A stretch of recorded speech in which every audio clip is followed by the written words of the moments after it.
Welcome to Positive Talk with Kevin McDonald. Hey, that's me. Hi, and welcome to Positive Talk. Our show features the best positive stories and people from around the globe as we endeavor to answer the universal question of why am I here and what is my purpose? Understanding that can change everything, and knowing your greatness is fundamental to living your best life. So join us right now as together we work to create the adventure of our lifetime.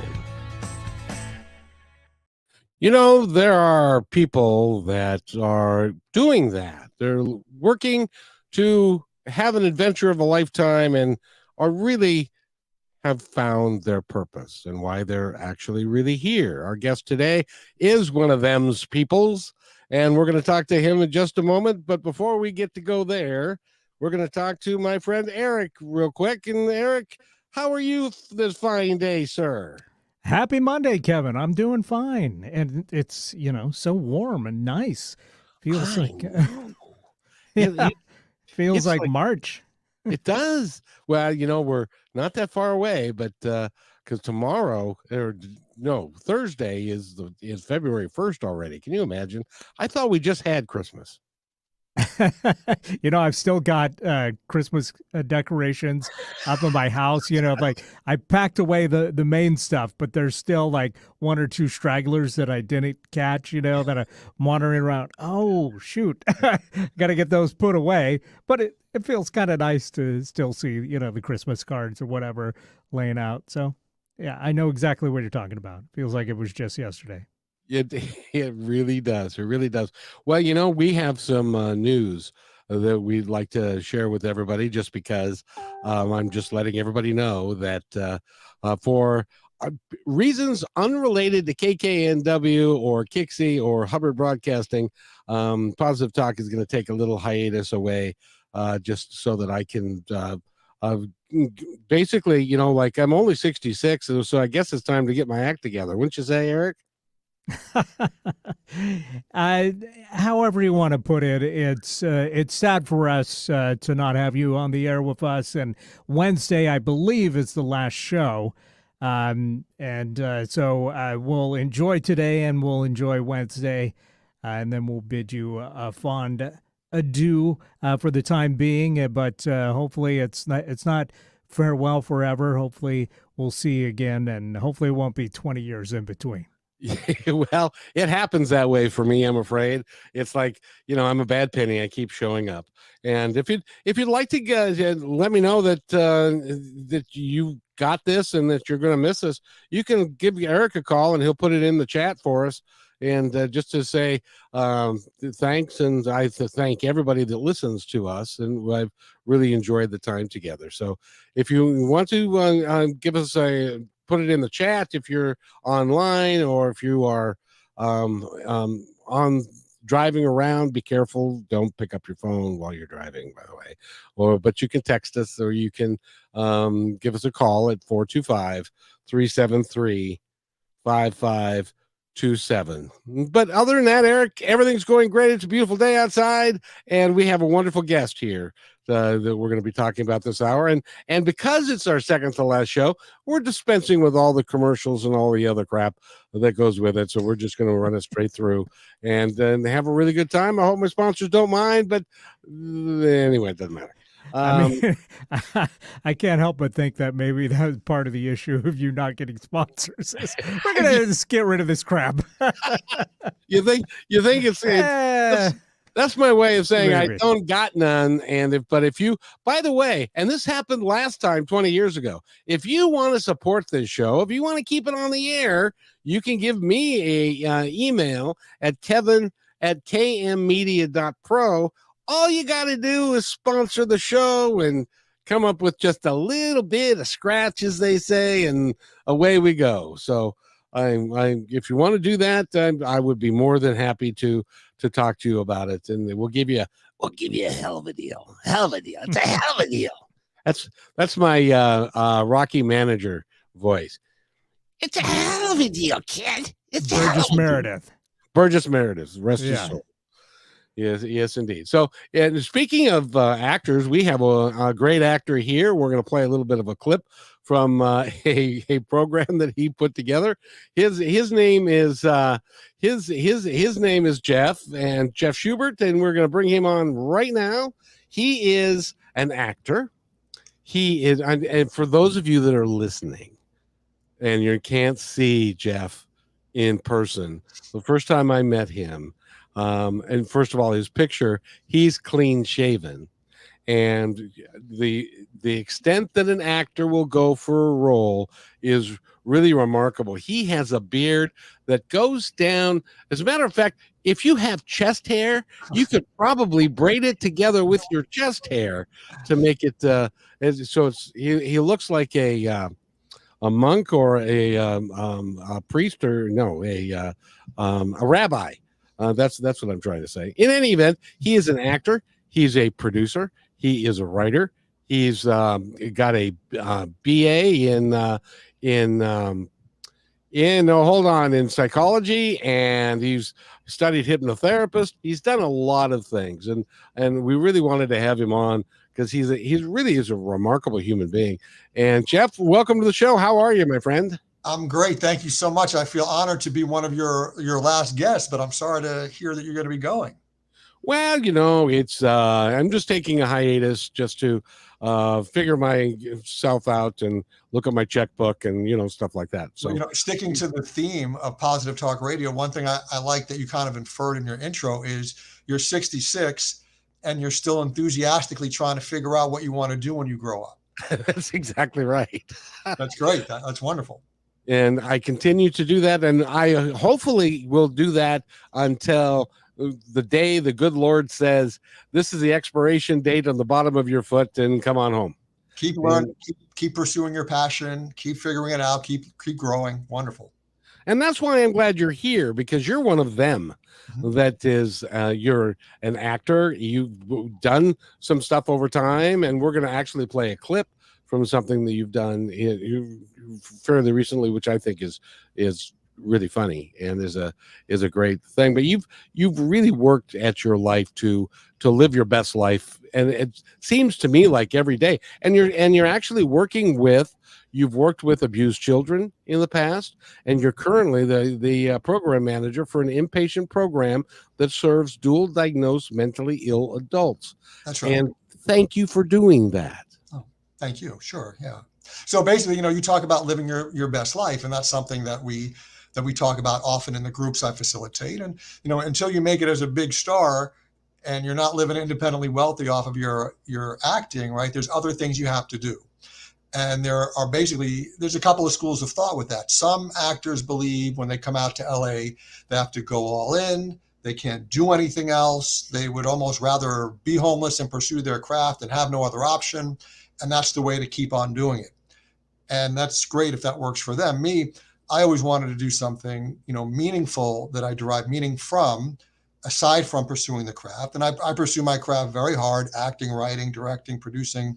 I've dabbled in stand-up comedy, but I didn't want to put all my bread in that one particular basket. So yeah, I've spent 5 or 6 years as a massage therapist. I've spent a lot of years working in mental health. Now it's the inpatient facility. And yeah, back to living your best life. And there's a lot of things that can get in the way of doing that, which we try to remove those obstacles out of the way, right? And then there are things that you can do to push you in that direction. And it's really important because, we only get, as I see in the background on your screen there, we only get one turn around the Ferris wheel, and we want to make the most of it, right? That's right. It's important. And when you do the facilitation that you do at the home you work at, you guys talk about that quite a little bit to try and get people on the right track, to get them moving forward in a positive way. Sure. So more specifically, we get our inpatients, we get them from the hospital 99% of the time. They've been hospitalized because they're a threat to take their own life or maybe someone else's, and they're gravely disabled. Dual diagnosis means that they have a mental health diagnosis, such as schizophrenia, manic depression, bipolar, or a substance abuse diagnosis, addicted to drugs. Oftentimes, it's methamphetamines a lot of the time, some fentanyl, other drugs, but those are a couple of the big ones. And yeah, daily groups are a part of the program, groups on positive thinking, right? Groups on motivation, groups on managing expectations, all kinds of different things. I would like, Jeff, for you to take a moment to educate me because I know that methamphetamine is a highly addictive substance, and I don't quite understand why anyone would take that. Can you, in your experience, what are the reasons why someone would take that and then get hooked on it? Well, lots of different reasons why they might get hooked on it accidentally, right? Just, Yeah. drug experimentation and not knowing what they're in for. But in terms of staying hooked on it, someone with a degree, I do not have a clinical degree, I want to make that clear, would say the difference between an addict and someone with a drug problem is two people go to the doctor. The person with the drug problem, the doctor tells that person, if you don't quit this drug, you're going to die. It's hard, but that person does it. The addict, the doctor tells them that, and they continue to do the drugs. Right? It's a compulsion beyond what they can control. And there's, there's theories about, some neurochemistry involved in that it's, it is many people, it's a disease that has to be treated as such. And it's a tremendous challenge. That's why it's always, you mentioned when I first came out here, I first worked with abused adolescent children. I emphasized my BA degree in child psychology because it's so much easier. Well, I shouldn't say that. It's a little bit easier to prevent someone from being an addict in the first place than it is to work with them once they become an addict, right? So, I mean, there are different challenges for different reasons, obviously, and I don't want to make it out like it's easy, the first one. But yeah, once someone becomes addicted, those drugs are powerful. You're changing your neural net, the wiring in your brain. You're competing against that. You're competing against when we say dual diagnosis, so in some instances, the mental health diagnosis is the primary leading to the substance abuse. In others, the substance abuse is primary, and if you remove that, the mental health issues, aren't as bad. So one of the first things you need to do is figure out what's primary in the individual. Is it the substance abuse or the mental health? And you're not ignoring one for the other, but you are maybe favoring, the treatment of one over the other, depending on what resources you have to treat the person with. Because again, all of our clients, we're not dealing with rich clients at the facility I work. They're all homeless, Medi-Cal. A lot of them have a forensic or prison background as well. So, we don't have the most resources. We're a little county-funded, nonprofit, private, but we do the best we can. Well, and the thing about that, I drove a bus for 12 years, and so I see a lot of those folks that are in the what you would call the bottom third or the bottom 3% of people that are addicted and they can't drive anymore, and their life is kind of in trouble. And that's one of the reasons why, Jeff, I've run across this hotline that I want to share with everybody real quick, because it can be very beneficial if you are in that place so that you can get the help that Jeff provides. The first step is to reach out, and you can do that by reaching out to 988. Write this number down, put it on your refrigerator so everybody in your house can see it. So 988, and that's a national hotline, and they've got professional people that will then guide you to get the help that you need, be it suicide, be it any other mental health issue, depression, all of those things, drug addiction. And for our special veteran friends, if you dial 988 and then 1, you'll be contacted or put in contact with a veteran who's been through what you're going through. Your life is too important. Make the call. Save your own life, because you're valuable to society. Is that a good thing for me to put out there? Absolutely. And one myth that I've heard regarding the 988, that's basically the new suicide crisis hotline. They simplified it from being a 1-800 number to make it 988, easier to remember. And one myth that I saw circulating on social media about 988 is that they'll come and take you away if you call them. Not true. They will operate under the same auspice as someone like myself or working in my agency. If you come across as credibly threatening your own life or someone else's, yes, they will do what they can to get to you right away. If you mention suicidal ideation, they won't necessarily, come and hospitalize you, right? They'll ask you, are you thinking about doing it now? Do you have an immediate plan? And those are some of the red flags that they'll look out for, and that they would come and just to try to help you. And when I say take you to the hospital, most states, I don't know about all of them off the top of my head, have a 3-day, 72-hour hold. So it's not indefinitely and for the rest of your life. It's just to kind of stabilize you and get you to say, yeah, I'm no longer actively thinking about killing myself. Otherwise, they do exactly what Kevin says. It's someone for you to talk to, get help, get referrals to agencies that might be able to help provide you with services you need. I have been, unfortunately, involved in a couple of suicides. And I can tell you, if you don't think anybody cares about you, if you don't think anybody loves you, you're dead wrong. There are people that, in both cases, my brother-in-law and a family friend, in both of these cases, everyone in the family was just devastated. Nobody saw the signs. And because they didn't, they now have to carry that with them. So you're not alone. Yeah. You can, and if you need help, get the help that you need, because your family will be there and they will stand behind you. And even if it's just friends that you know, or a couple of them, you're important. You're important to everything that we do here. So enough of that. I want to talk about more positive things than that, but it's just important, Jeff, don't you think?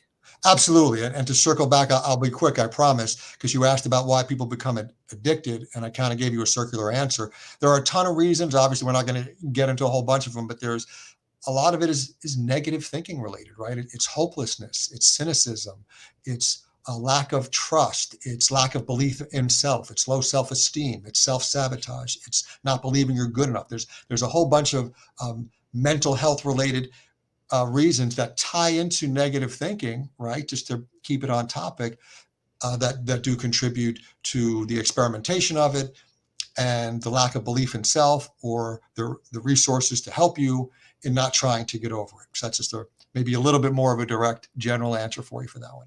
Thank you. I appreciate that. That's very important.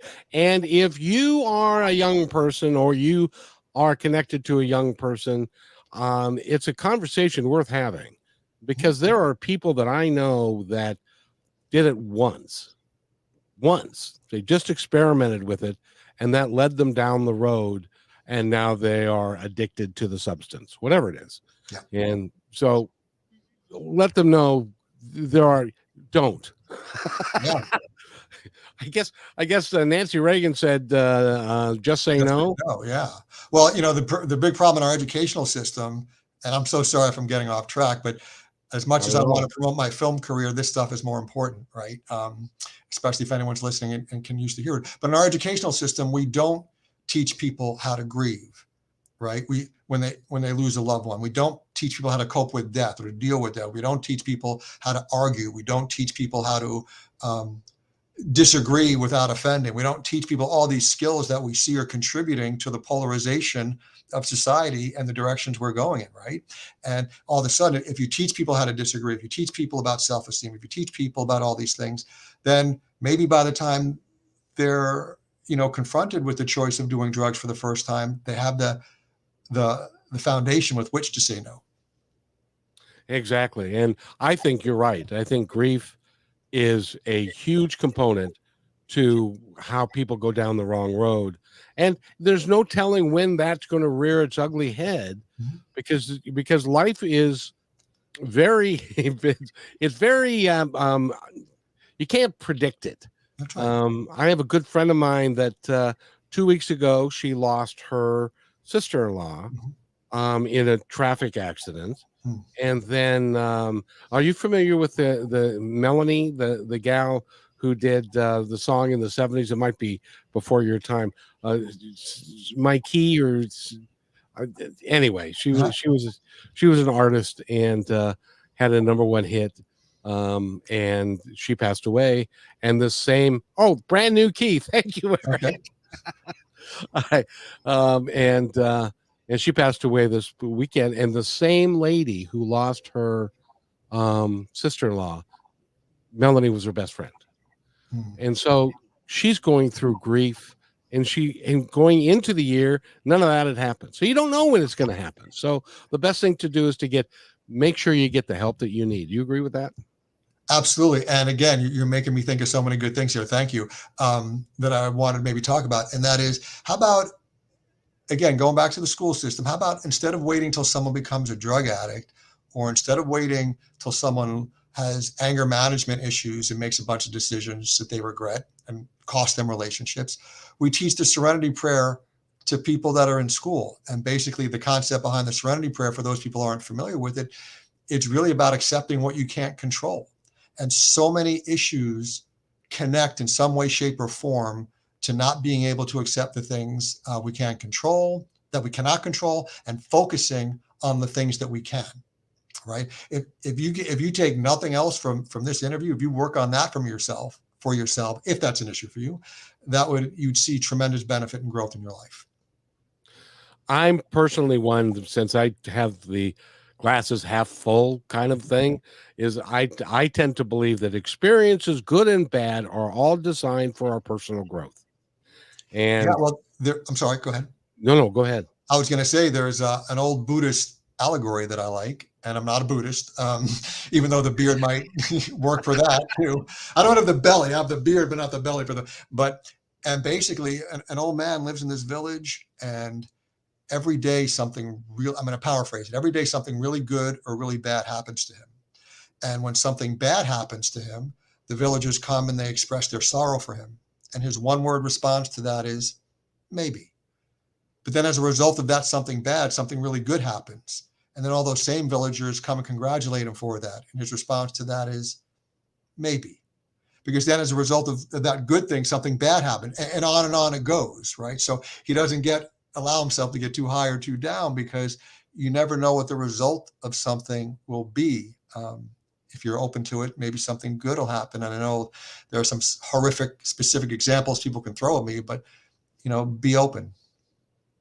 Well, and the reality is, and I know we're going to talk about this a little bit later, is that how to maintain friendships when there are disagreements, and that's part of what your short is based on, that we're gonna watch in a little bit. And but it's, there are times when you lose a friend or somebody walks away, and you just have to let them go and love them anyway, and say thank you for being part of my life for the time that you were, and Sure. then just let it go. Sure.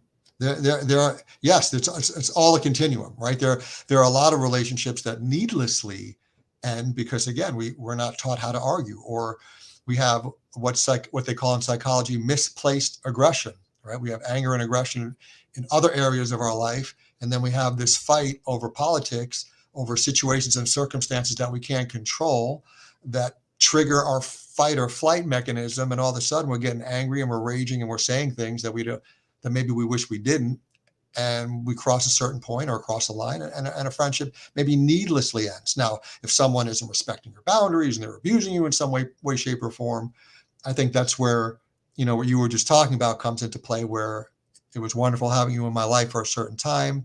I've tried to correct these issues. They're still present. May God be with you, and we go our separate ways. And I've been around a while, and I've never seen a time like we are now, when we've got such division, hate, division, and fear is what I call it. And we are having such trouble having a civil conversation with each other based upon what our core beliefs might be they true, be they not true. We believe them, so in our world they're true, but it makes it very difficult for us to really get together and accept each other as who we are, when we think the other person, he's just stupid, he doesn't know what he's talking about, and stuff like that. In your experience, because you've worked with a lot of people, how do you get past that? How do you get through that? How do you communicate effectively so that everybody can, if possible, still remain friendly and nice to each other? Well, I can say I feel like we're being played as a society, maybe even as a world. I can't blame everything that's happening right now on the media or social media.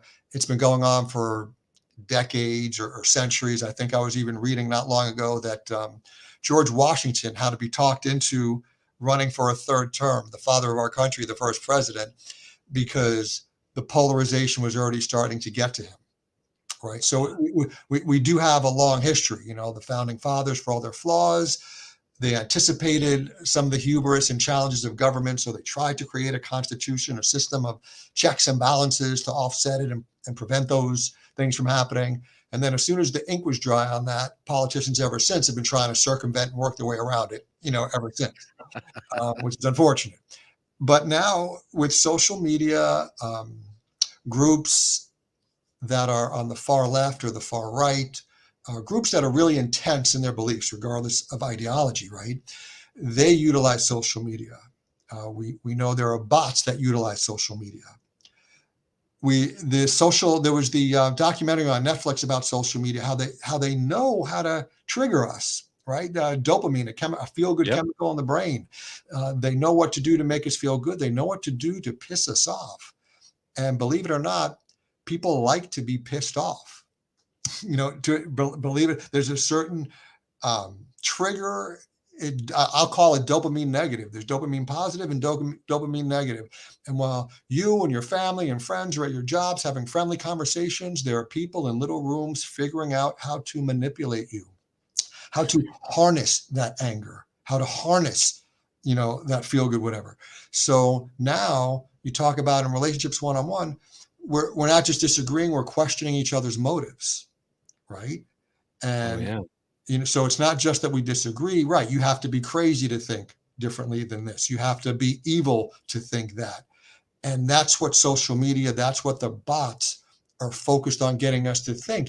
And, segueing into my short film, Love Trumps All, this was the motivation behind me putting it together, because I kind of knew about the polarization of society and how Democrats, Republicans, and these people, disagree, that don't know each other. But when I'm on social media and I'm seeing friends and family break up with each other, I'm seeing people brag about cutting off a family member from their life and getting positive reinforcement from that, and people just, going to their little corners and just hanging out with people that they agree with. I'm like, wait a second, this is getting dangerous.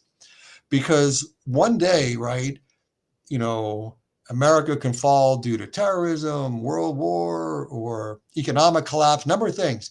But at the heart of it, I'm going to blame our communication, because we're so distracted with trying to beat each other and put each other down that our eyes aren't focused on where they should be, on solving Social Security, on solving a lot of these common issues that affect us all, that have been issues for 30 or 40 years. And it feels like we're getting further and further away from finding solutions, not closer together, because we don't know how to communicate, and it's getting worse. And I feel like social media is contributing to it. So back to solution, right? Start with people in your own life, right? Forget about strangers, because we're going to think evil or crazy of them, right? But people in your own life, the people who have been there for you, who have loved you, who gave you a shoulder to cry on, who loaned you money when you needed it, who give you rides here and there, who are good friends, right? Try not to question their motives. Figure out if it's so loaded and you just have to agree to disagree, then do that. Ask yourself, how would you like to be talked to, right? When was the last time someone yelled at you, called you crazy or evil, and they got you to change their mind? So it can't be about winning the argument, because those things as strategies don't work. So if you don't want to communicate nicer or better because it's the quote unquote moral or right thing to do it because it's just not because it's a more effective strategy than yelling and insulting people. You're not going to change people's minds that way. You want to be listened to, I'm guessing, right? So guess what? The person you're talking to, they want to be listened to. Don't listen with the intention of waiting till they stop talking so you can talk. Listen with the intent of understanding. And when the person's done talking, say, look, I hear you. I understand that you feel X, Y, and Z. Here's why I feel this way, right? That person now is 100 times more likely to listen to you than if you just yell and scream at them. I work with people who are drug addicts, who have all kinds of mental health disabilities. I will let them vent. And when they run out of air and I start to talk and they interrupt me, I'm like, no, wait a minute. Didn't I just listen to you? Yes. Didn't I hear everything you had to say? Yes.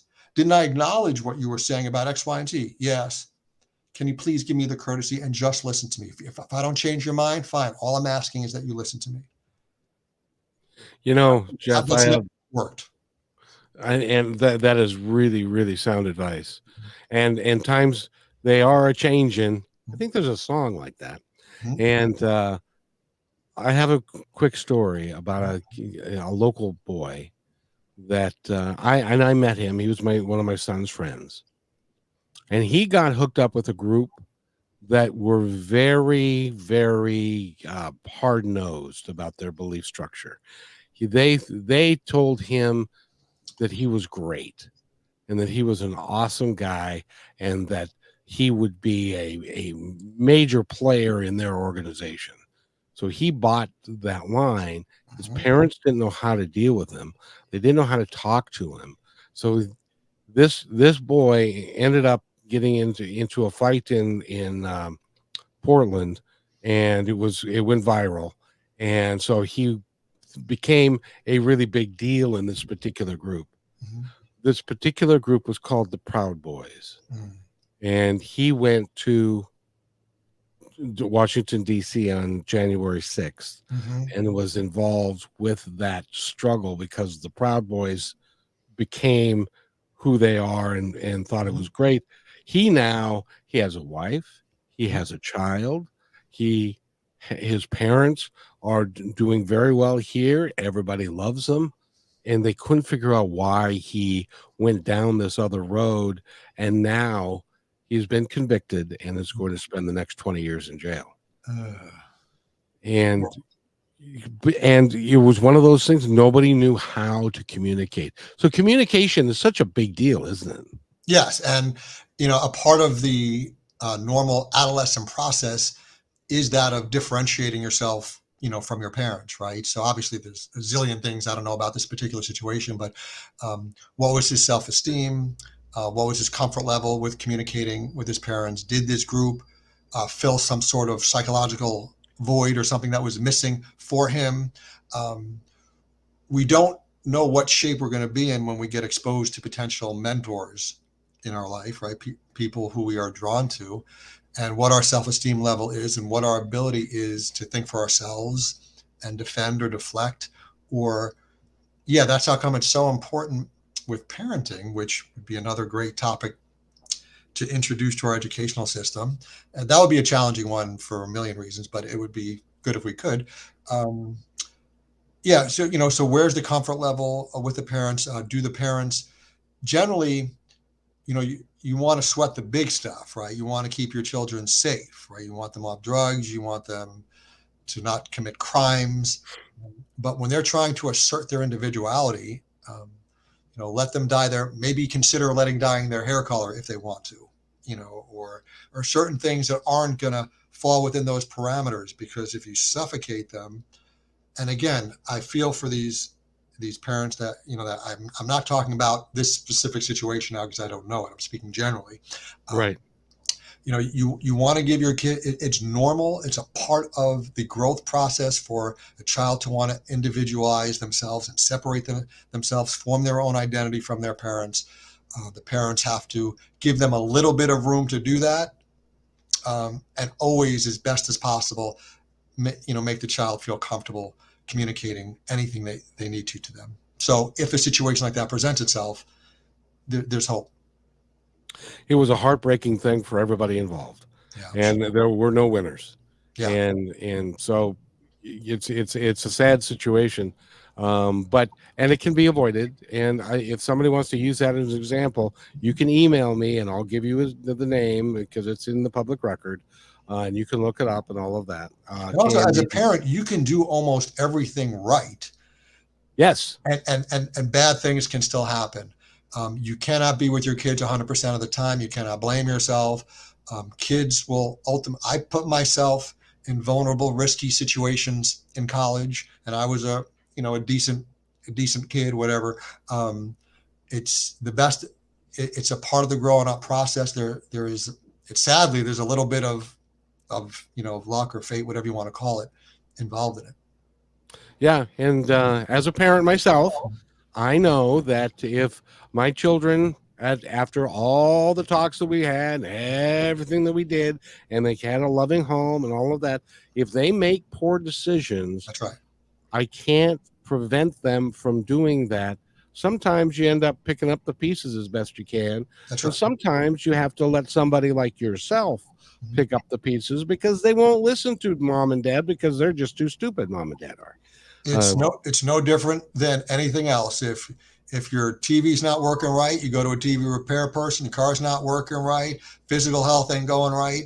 If mental health wise, relationship wise, a number of different issues aren't working right, and you've taken steps yourself and they're not working, please consider getting some kind of professional help, like you would for 99% of the other things in your life. If you break your leg, you're not going to wander around limping and not go to the doctor to get it fixed. This is the same thing. That's right. So I implore you to do that, and 988 is the number if you for the national hotline. So, but we need to move on to your acting career and some of the good things that you've done. You have a we're going to play, and I'm hopeful that Eric is close because he's lined up a YouTube for your it's a trailer for your short that you have coming up. Tell us about the trailer. Tell us about the short. Sure. Love Trumps All. It's about it's about two people in love. They're headed for marriage. It's going great. And then one of them finds out that the other's going to vote for Trump, and the shit hits the fan. Oops. Can't say that word. Oh, I'm sorry.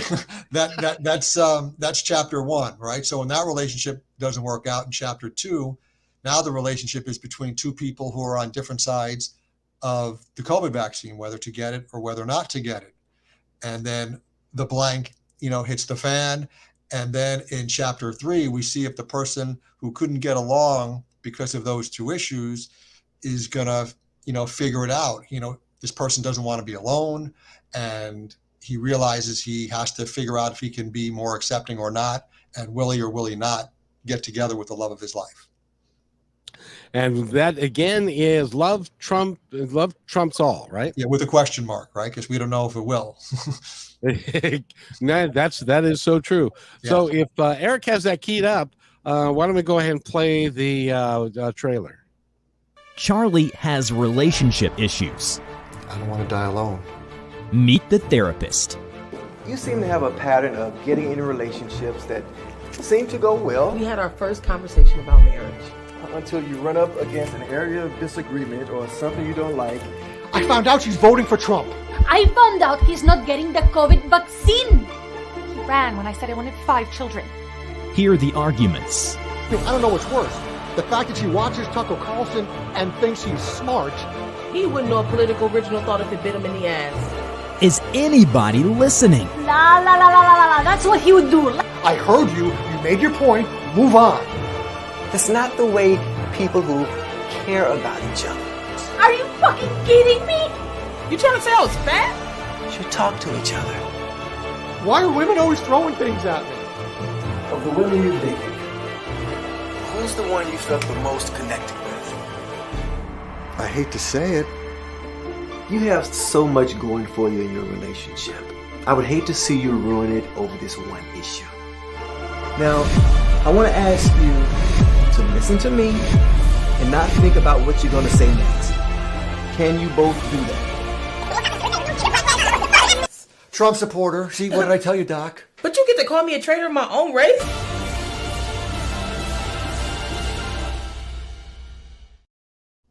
And that is Love Trumps All ? And now you wrote that? I did. Wrote it and directed it. And for those watching, yes, that was me, clean shaven, no hair on top, little thing on the chin. That's about it. A little hairy thing on the chin. And they did, and I want to apologize because they did use a word that we're not allowed to use on there. And so I'm pretty sure Eric caught it. But yeah, I'm sorry about that. Yeah. Yeah. I didn't know that was coming. So in any event, but well, we know your sponsors aren't going to care, right? Because well, the FCC is bigger than the sponsor, right. Yeah. So So I'm sure that never mind. So we'll pretend that didn't even happen because it probably didn't. But in any event, that is probably the biggest issues of our time, is that we run into even people that we love in our own family. I had a friend. You notice I said I had a friend. Right, right. that we were friends for a long, long time, and he was my boss at one point, but he is a staunch Republican. Mm-hmm. Now, being a staunch Republican, I considered President Obama to be a very, very competent, good president in his 8 years in office. He didn't. Right. So when Mr. Trump was elected, he thought Mr. Trump was wonderful, and I didn't. We cannot communicate at any level at this point, and it was sad because we had a long-term relationship, but I can't figure out how to. And I've thought about calling him back and stuff. But what would you say if it fell apart to that degree? Would you call him back and say, we really need to talk about this, or should we just have a relationship and leave that topic alone, politics out of it? Yeah, and the best time, someone was saying to me, hey, with the election, coming up, you should wait and really push this, right around then or right around. I was like, no, that would be the worst time, because when people's emotions are the most fired up, that's when they would be the least receptive to any kind of positive thinking crap. Oh, sorry. Is that one okay? Yeah, crap is okay. Crap is okay. Okay. They'd be the least open and least receptive to it. Sometimes time, little distance makes people more receptive to, a short like this or concepts like that. So yes, that would be, in a worst case scenario, agree to disagree. It's like, hey, this is crazy. We've had this friendship for so many years. We've been through this together. We've talked about that together. I don't want to lose that. Can we just agree to disagree and just not talk about it? It is amazing to me and going into 24, goodness night, I'm not necessarily looking forward to 24, because I think it's going to be it's so sad that in our society that the divide is so deep. But and circling back to social media and you and your friend, that's one of the things they've been really good at doing. We don't disagree intellectually or logically. We disagree based on motive, right? So the partisans have got us wired to believe now that if someone disagrees with us, they can't be smart, or they're evil, or they're crazy, or how can you support someone that has policies that's going to hurt me? What does that say about you? That's the dialogue now. It's not the principles or the points. You're not allowed to have a thoughtful, reason-based reason for disagreeing. You're evil. You're stupid. You're crazy. You're trying to hurt me. You're a socialist. You're a fascist. That's where it's gone, and that's what makes the disagreement so much harder and more polarizing. You know what's interesting about that? I have to tell you this story. Do you remember Merrick Garland? He's now the Attorney General. Uh-huh. When one of the justices passed away, and McConnell said, and it was a year until the next election, and President Obama nominated Garland for that position, and they said, nope, this is an election year. We're going to wait until the new president is installed before we vote on that. So we're not going to vote on. It was 11 months from the time, and then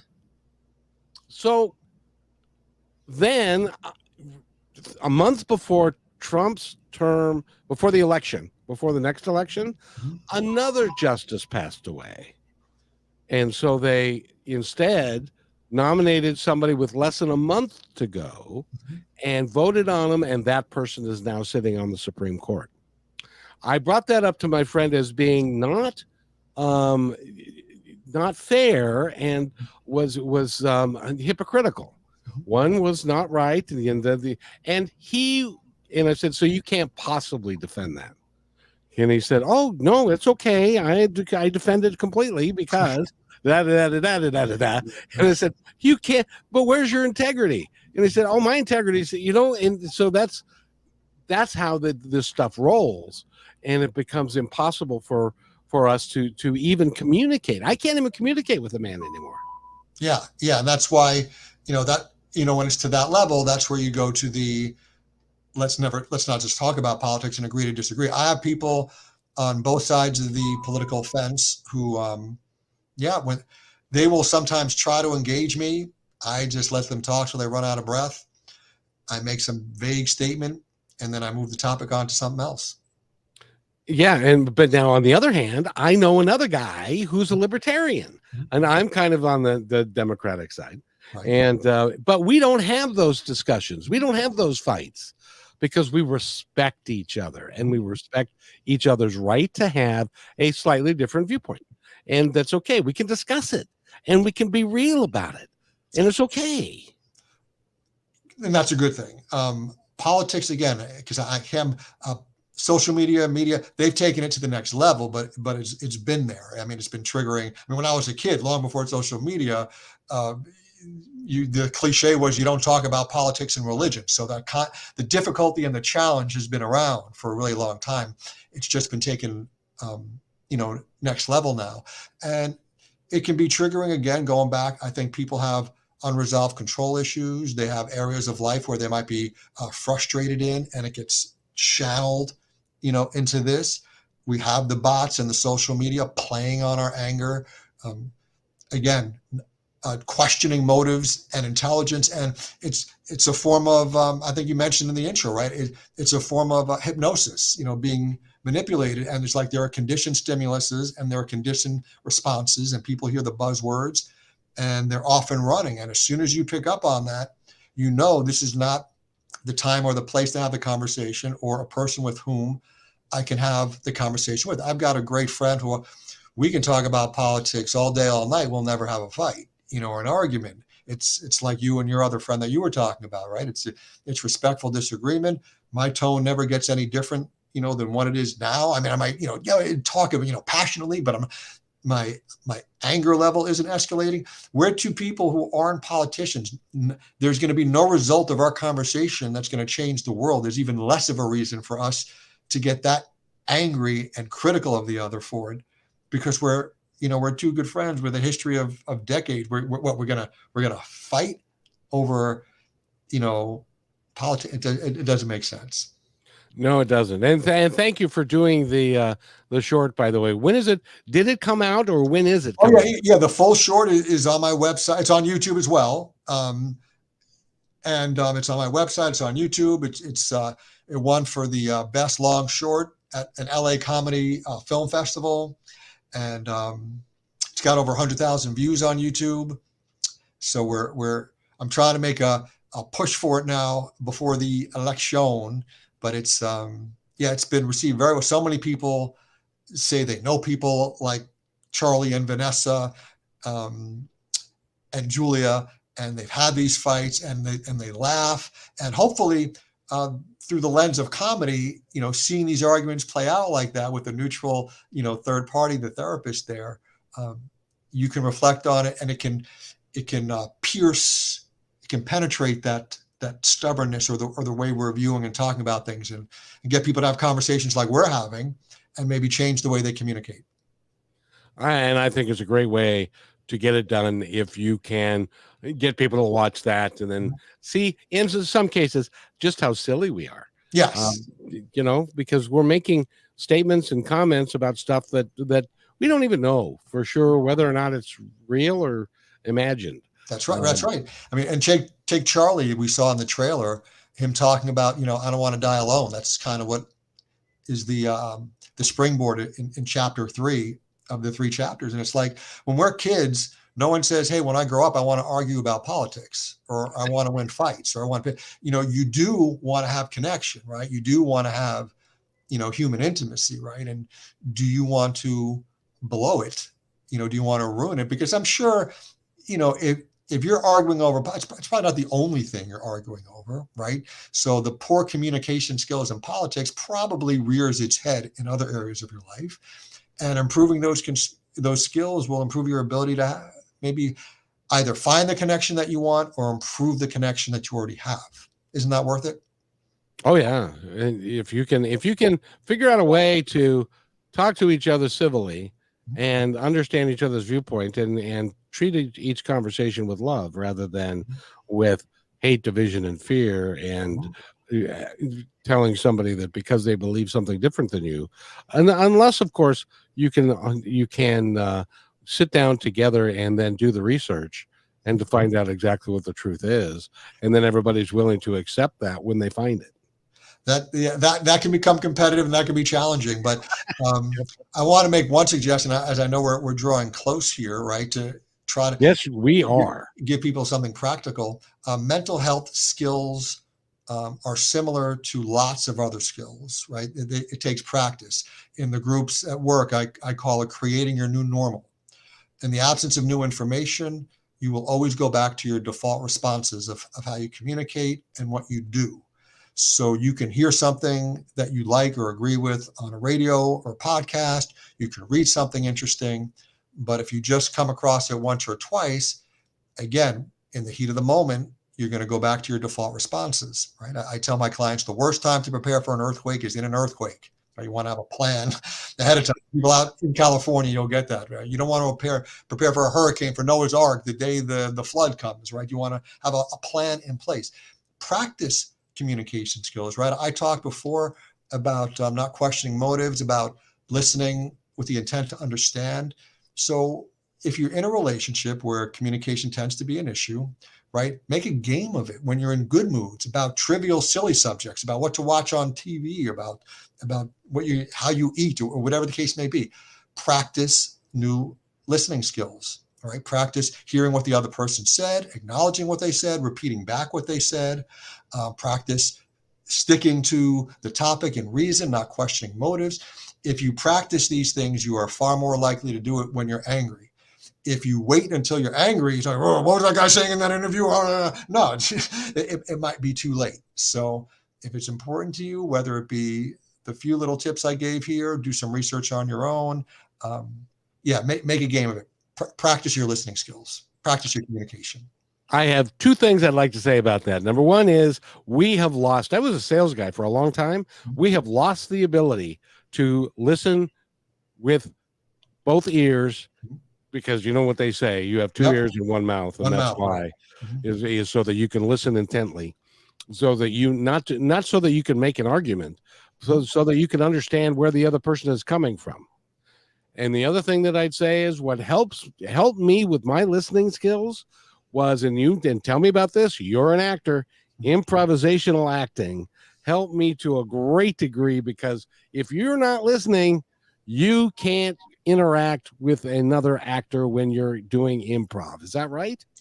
Yeah. So basically, the most important acting 101 is the most important person in the scene is everyone but you, right? Because you get your information from the other person. I have no idea what Kevin's going to do or say now. I have to be focused on him, right, in this interview. If I'm not, right, I'm dead. It's going to be a terrible interview.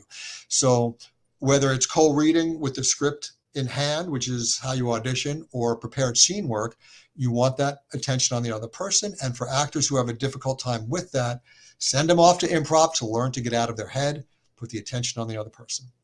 We've been talking with Jeff Schubert. We've just got a second left. We got a minute and a half. So I'm going to set myself aside, and I'd like you to tell our audience anything you'd like them to know.